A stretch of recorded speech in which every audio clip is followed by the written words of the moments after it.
Evening అయిందని చెప్పేసి water melon mojito చేస్తున్నా. ఎప్పుడైనా డైరెక్ట్గానే తినేస్తాము ఫ్రూట్స్ని, ఎప్పుడైనా ఇట్లా మిగిలిపోతే జ్యూస్ కానీ మొజిటో కానీ చేస్తా. దీనికోసం ఫస్ట్ వాటర్ మిలన్ ముక్కల్ని కట్ చేసుకోవాలి. ఇంకా నా దగ్గర చెర్రీలు ఉన్నాయి కాబట్టి ఒక 5-6 చెర్రీలు సీడ్స్ తీసేసి వేసుకుంటున్నా. తర్వాత చెక్క నిమ్మరసము, ఇంకొక 4-5 పుదీనాకుల్ని మంచిగా కడిగేసుకొని గ్రైండ్ అయినా చేసుకోవాలి, లేదంటే బ్లెండ్ అయినా చేసుకోవాలి. నా దగ్గర బ్లెండర్ ఉంది, దీన్ని యూజ్ చేయడం చాలా ఈజీ అని చెప్పేసి చేసుకుంటున్నా. ఒక పవర్ బటన్ నొక్కితే చాలు ఈజీగా బ్లెండ్ అయిపోతుంది. అండ్ వాష్ చేసుకోవడం కూడా చాలా ఈజీ దీన్ని, అందుకని చెప్పేసి చేస్తున్నా. నెక్స్ట్ ఒక 1/2 టీ స్పూన్ అంత ఉప్పు వేసేసి మంచిగా కలిపి వడ పోసేసుకొని గ్లాసులలో పోసుకోవడమే.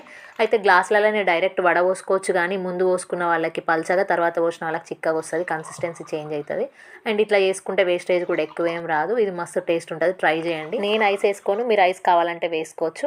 మా ఆడవాళ్ళకి డిఫాల్ట్గా వచ్చిన లక్షణం ఏంటంటే భర్తకి పిల్లలకి సరిపడా పెట్టిన తర్వాత మిగిలింది మేము తీసుకుంటాం.